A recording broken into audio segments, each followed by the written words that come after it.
At twilight's edge, when the stillness breaks and shadows stir from haunted lakes, the veil grows thin, the silence speaks, in tongues the dead have kept for weeks. A knock that comes from doors long sealed, a secret grave the roots concealed. The air is thick with tales untold, of vengeful ghosts and hearts gone cold. So light your flame and hold it near. These stories thrive on doubt and fear. For once you look, once truth is seen, you'll never wake from what has been. Welcome back. This first macabre narration is titled Lightning. We had just moved into a little ranch house in the suburbs. Storybook neighborhood, quiet, friendly neighbors, picket fences, the whole 9 yards. Suffice it to say that this was supposed to be a new start for me, a recently single dad and my 3-year-old son. A time to move on from the previous year's drama and stress. I viewed the thunderstorm as a metaphor for this fresh start, one last show of theatrics before the dirt and grime of the past would be washed away. My son loved it anyway, even with the power out. It was the first big storm he'd ever seen. Flashes of lightning flooded the bare rooms of our house, imparting unpacked boxes with long creeping shadows, and he jumped and squealed as the thunder boomed. It was well past his bedtime before he'd finally settled down enough to go to sleep. The next morning, I found him awake in bed and smiling. "I watched the lightning at my window," he proudly announced. A few mornings later, he told me the same thing. "You're silly," I said. "It didn't storm last night. You were only dreaming." "Oh." He seemed somewhat disheartened. I ruffled his hair and told him not to worry. There should be another storm soon. Then it became a pattern. He would tell me how he watched the lightning outside his window at least twice a week, despite there being no storms. Recurring dreams of that first memorable thunderstorm, I figured. It's easy to hate myself in hindsight. Everybody assures me there's nothing I could have done. No way I could have known. But I'm supposed to be the guardian of my child, and these are useless words of comfort. I constantly relive that morning, making my coffee, pouring milk over my cereal, and picking up the newspaper to read about the pedophile local authorities had just arrested. It was front page stuff. Apparently this guy would select a young target, usually a boy, stake out their house for a while, and take flash photos of them through their window while they slept. Sometimes he did more. My stomach sank as the connection was made. At the time, it was merely something from a child's imagination. In retrospect, it is the scariest thing I've ever heard. About a week before the predator was caught, my son came up to me in his pajamas. "Guess what?" he asked. "What?" "No more lightning at my window." I played along. "Oh, that's nice. It finally died down, huh?" "No, now it's in my closet." I've yet to see the photos police have collected.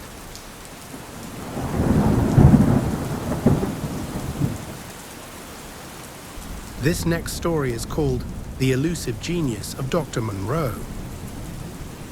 Ladies and gentlemen, members of the board, I have 2 wonders to share with you tonight. First, allow me to present the next evolutionary milestone of our species, immortality.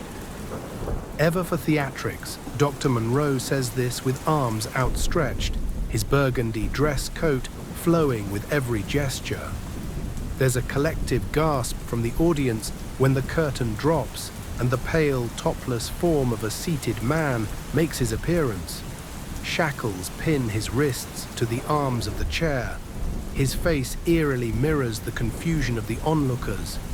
This man, a thief, a murderer, and admitted pox to our society, has generously offered to help demonstrate the latest breakthrough in medicine. He pauses for effect before removing a small decorative vial from his belt. This was born of my research into xenotransplantation. I'm sure you must remember Sir Winston. They did. They would never forget last year's unveiling of a genderless human body, naked and draped callously on the floor. nor the drooping eyes of the basset hound's head that had surgically replaced the original. For hours they'd watched with abated breath while the monstrosity lapped up water from a dish, only for it to seep freely through stitches at its throat, the fingers and toes twitching as if deciding whether to obey their new master. Dr. Monroe smiles at the recognition sweeping the room. Yes, beyond cellular rejection, it all came down to one thing. The secret was in the temperature. But I digress. It was through this previous research that I observed the secret electrical blueprints all living organisms use to repair themselves, and thus developed the Invictus toxin you see here. When ingested and given ample time to spread through the vascular system, it will open the sodium-ion channels of the body and react to an electrical field. Grinning, he flips an enormous switch, and the unnerving sense of buzzing fills the air. Brilliant blue sparks appear to flit along every surface, and John Haynes of Phillips and Sons becomes sure that the entire room will burst into flames. There is also the bizarre side effect of rendering the drinker impervious to pain. I imagine the limitless benefits this would have as an anesthesia, but then of course the rueful surgeons could never perform surgery. The patient would simply keep healing before even a minor incision could be completed. He produces a long shaving razor and waves it for all to see. This is it, Exitus acta probat. Slowly, suspenseful, he brings the razor to rest below his captive's ribcage. Sensing what's to come, the man cries out, whipping his head frantically while struggling against the restraints. Ignoring him, the doctor slices inward and down the specimen's skin, which separates like softened wax. But no blood pours out. He doesn't cry out in pain, nor does he seem to have noticed the damage done. And then, miraculously, the wound begins to close, starting from the top of the gash heading down until the skin appears as unblemished as before. The crowd is dumbfounded. Some doubt their eyes, even their own minds. But it had happened there, before them. A voice cracks from the back of the room. "Doctor!" With purposeful speed, Monroe reveals a pistol from beneath his coat, presses the barrel against the forehead of the nearest audience member, and fires. The target, Rosa Smith of the St. Mercy's Herald, slides to the floor screaming. Though it's clear from the damage to the wall behind her that the bullet had passed completely through her skull, she continues screaming as lively as before. It is fortunate that Miss Smith had the forethought to drink Invictus. Indeed, you have all been preparing yourselves this evening. He points at the empty champagne flutes that stand at every table. The silence that follows is malleable like taffy, locking shut the mouth of every guest. And then curiosity wins out, and a diminutive man nearest the stage gently nibbles on the back of his own hand. His eyes grow wide when he senses not even the faintest of pain, and then he clamps down, peeling the flesh from the back of his thumb to the wrist. Again, as before, there is no blood, only a small shimmer of blue light as the skin curls back into place. The violence begins subdued as the guests test the waters of the vast ocean before them, and then it erupts. A large man from 2 states north asks, practically begs for the pistol from Monroe. When he receives it, he dares the others to fire at him, vividly living out his fantasies as an indestructible hero. A woman who couldn't stop reminding everyone how she'd traveled for 3 nights by train is absorbed in twisting the long nails off her right hand and then watching as they clitter across the table and back onto their roosts. "This is going to be marvelous," she says. "Think of all the women who would die to never have another broken nail." Amidst the chaos of snapping limbs and frantic stabbing, Dr. Haas stops, panting for breath. "You've really done it, Doctor. Monroe, a world without pain, suffering, injury, though I fear you may put me out of work," he laughs, stroking his white goatee. "But you said there would be 2 items to present tonight. With your first as earth-shattering as this, I can't imagine how you could top it." That's when he catches sight of it. the first drop of scarlet they'd seen all night. The prisoner's thumb is bleeding. Horrified, Dr. Haas turns to Monroe. "Doctor, what do you make of this? Why hasn't he healed?" Monroe doesn't answer at first, but instead appears absorbed in the pocket watch he's holding. "Don't worry, good doctor. He clearly was injured and subsequently healed while we restrained him. It simply opened up again, roughly 8 minutes after the toxin had been metabolized." Everyone stands silent, hanging on his every word. Despite my greatest efforts, the Invictus toxin passes through the human body in 1800 seconds. That is to say, half an hour. Thus, we move on to the final experiment of tonight. An exercise in inevitability. He glances at his watch again before bowing and pointing towards the test subject. As they follow his gesture, the pale man begins screaming and convulsing in a fit. The wound along his stomach opens as if cut by some phantom blade. A glaring red crescent, much like the grin of the elusive Dr. Monroe.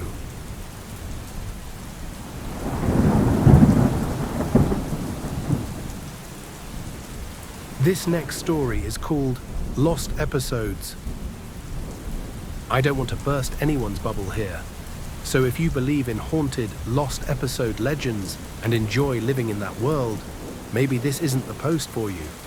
Don't get me wrong, I hate when people complain about lack of realism in entertainment, and I think all kids need to believe in Santa and the Tooth Fairy for as long as possible.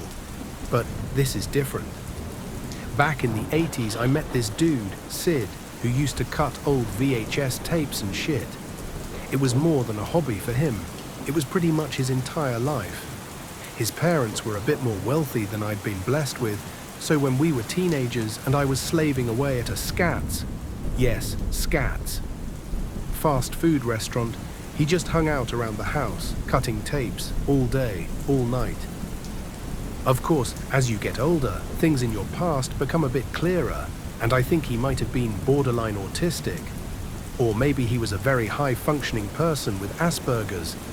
But of course, I'm no expert, and I'm not saying that was the case.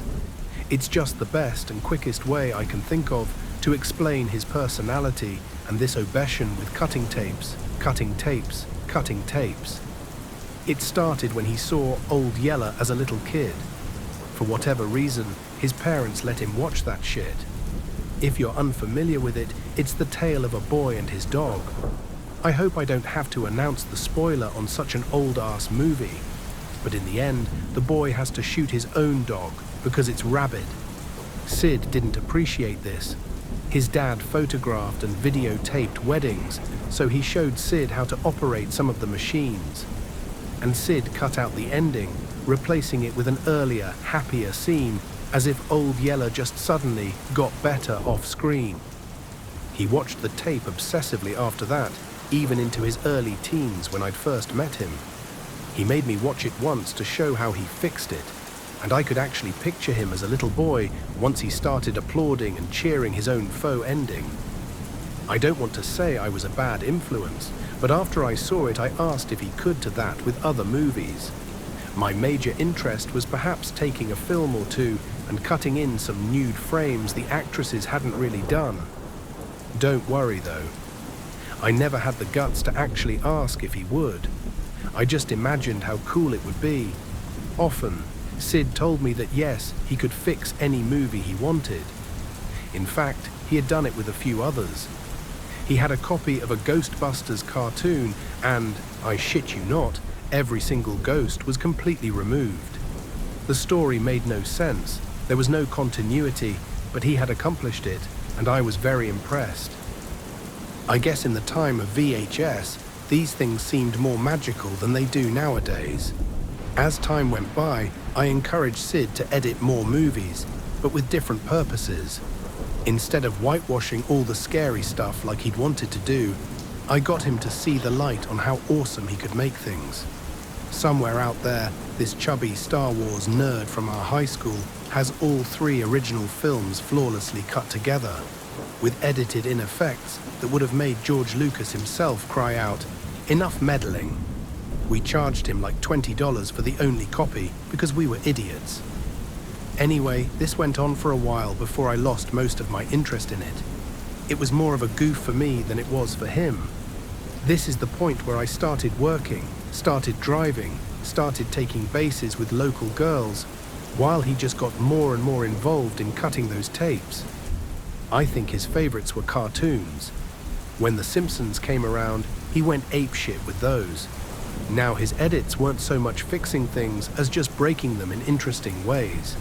Another thing that sticks out in my mind is when he recorded an episode of MASH and cut it with a gory old war flick. Halfway through his version, the camp gets bombed. Soldiers invade. Everyone dies. At the end, he specifically worked in freeze frames of each cast member's face. Eyes closed. He had completely reversed his interests and embraced what had once terrified him. Scary endings. He seemed to love things like long, drawn-out sequences in terrifying silence. He'd make me be quiet while they played too. You may have heard about this mysterious fellow named Banksy, who goes around creating interesting graffiti and whatnot. At one point, he went into a music store and replaced some Paris Hilton CDs with his own fakes. Banksy had nothing on Sid. Every other week, he'd tell me about some store or a video rental place he'd snuck some of his tapes into.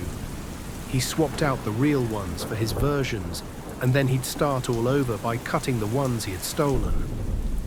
At one point, when I hadn't heard from him in a long while, I stopped by his parents' house and found him in the garage. He'd set up his own little movie studio there, complete with a drawing board. He was actually animating entirely new content. All at once, I was both blown away by his artistic skill I'd never seen before, and very concerned about when this guy was going to come out of the dark and start acting normal like me. He barely looked up from his drawings as we spoke. I asked him what any kid, now in his late teens, would ask. "What the fuck is wrong with you? Seriously, dude, this is some crazy shit. It's work. I'm working. My work is just as important as anyone else's. Are you even selling these anymore, or are you just sneaking them into places? How much is all of this costing your dad?" "I don't care." I looked at what he was so fervently illustrating. "Is that a headless body? Dancing? Yeah. That's pretty dark, man." "I know, that's the point. I don't get it. Those tapes, I thought they were wrong, but over time I figured out the truth. Which is, the scary stuff is right. The happy endings are the lie." He just kept drawing as I stood there. The silence was disturbing, and in that moment I could smell the BO coming off of him. It wasn't just sweat either. It was a mingling of that and a foul arse and piss-soaked cloth. I hate to say it, but I gave up on him right then. It's that moment when you look at someone you thought you knew, and all that you can think is, "Holy shit, I never realized they were this far gone." It wasn't until I was in my 30s that Sid crossed my mind again. I was perusing the internet, just aimlessly wandering the web, when I came across a series of urban legends about strange VHS tapes, recut movies, and lost episodes. Some of these I recognized. I'd watched them with Sid, or I'd actually seen him in the middle of working on them. Every disturbing scene, every unbelievable anecdote. I believed it because I had been there. Others, SpongeBob cartoons, episodes of iCarly or whatever, those shows came long after I'd made my break with Sid, but the style was all too familiar. Even the ones that didn't sound like his work seemed like they could have been broken copies or attempts at mimicking his work. He was still doing it. My God, it boggled my mind. I called up Sid's old number, not entirely sure I'd still find him there. It rang for minutes on end, and I knew that the search was hopeless. Even if he still lived with his parents, it wasn't likely they'd all still be at the same house by now. Still, I made it a point to drive out to his old place, to see if he was still in that garage, cutting tapes, or manipulating them via computer, or whatever he would be up to. When I passed by the house, the unkempt lawn was overgrown with huge waist-high weeds. The dilapidated facade of the building, with its peeling paint on the shutters, missing roof tiles, and muck-filled gutters, told me no one had lived here for a long time. I saw a note on the door, but couldn't read it from the road. Maybe it was something I could use to locate Sid and see if he'd ever gotten the help I now realized I should have given him. Pulling into the driveway, my headlights illuminated the garage door. It was windowless and vandalized with the gangster tags of some traveling band of assholes.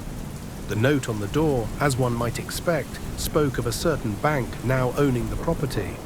It noted that trespassing was heavily discouraged and that at a certain point someone would be out to make sure the house was winterized, whatever the hell that is. As I walked back to the car, defeated, something was nagging at me. I knew that Sid's parents kept a spare key under a false rock by the back stairs, basically by virtue of Sid locking us both out on several occasions. When I found that key, a sense of cold, gnawing dread swirled in my stomach. Who would move out and leave everything in place like this? The key was the most obvious thing, but flower pots and lawn decorations were still there. Sid's old, rusted-out Huffy bike was leaning against the house and had created thick, rusty streaks along the aluminum siding. I don't even know what I expected to find, but using the key, I entered the house. The smell was overwhelming. Not a putrid smell, nothing rotten or decaying, just the smell of... I don't know if this would make any sense to you, but the smell of electricity, like burning dust on a light bulb or a heater giving off a peculiar warmed metal odor. That was the least of my concerns, however, as I saw everything just as I had left it.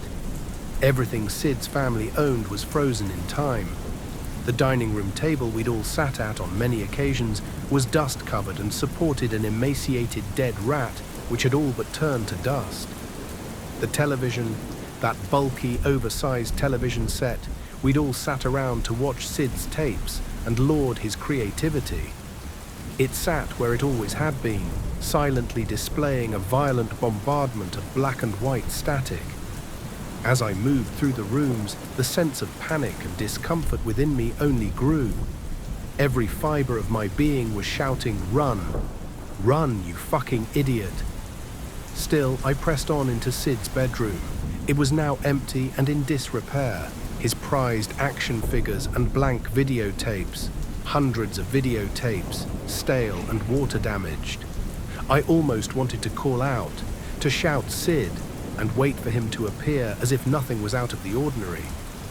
I went into his parents' bedroom. There, lying in bed, were two motionless bodies, gaunt, grey, half turned to dust, just like the rat in the dining room. I could scarcely believe what I was seeing with my own eyes.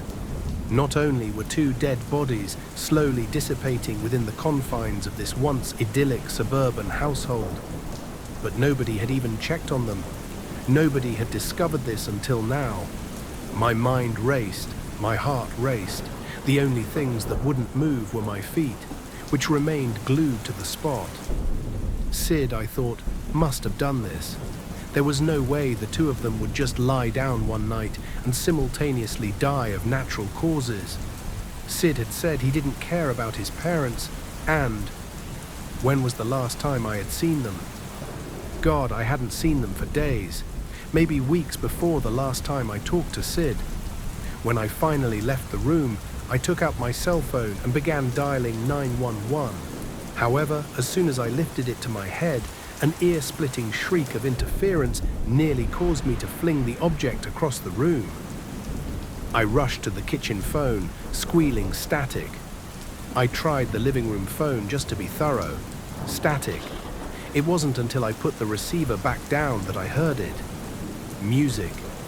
Faint, barely audible music that I hadn't noticed before.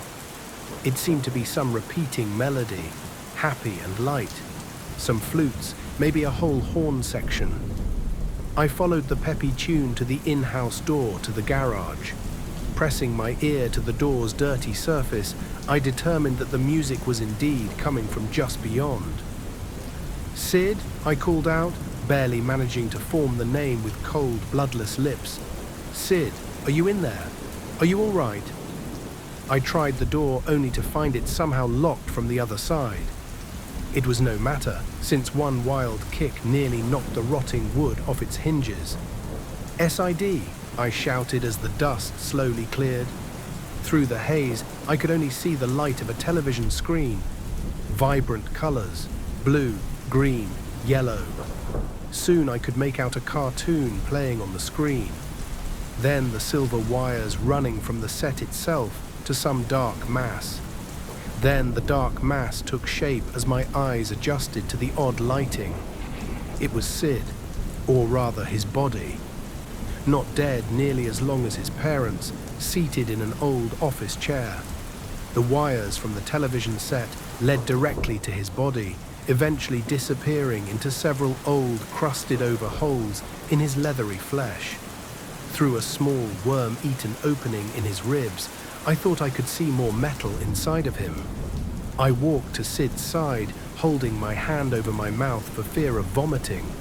His face was twisted into a hideous, wide grin. His empty eye sockets almost seemed happy, hooded by a pleased brow line. "Hi there," I heard a jarring voice. The voice was upbeat, high-pitched. It sounded almost like Sid, but different, bubbly, cartoony. I turned to the screen, the green grass, the blue sky, the yellow flowers, and Sid, a perfect caricature of him. It strolled along the infinite loop of that utopian cartoon background. It waved to me. "Sid," I whispered. "Oh God, Sid." He, the cartoon version of him, turned his attention away from me and continued to merrily stroll across that unending cycle of the same backdrop. He passed a shrub, then passed it again, and again. The same bluebird, chirping happily, flew through the sky in a figure 8. "Sid," I shook my head, unable to comprehend the scenario. "I never should have let you leave reality." I thought about what Sid had done to his mom and dad. I thought about how the bank would come by soon, and this would all come to light. I watched Sid walk along for nearly a half hour. Then I unplugged the set. If you enjoy these tantalizingly terrifying tales of tumultuous terror, please consider donating to my Patreon. Link in the description. Until next time, take care.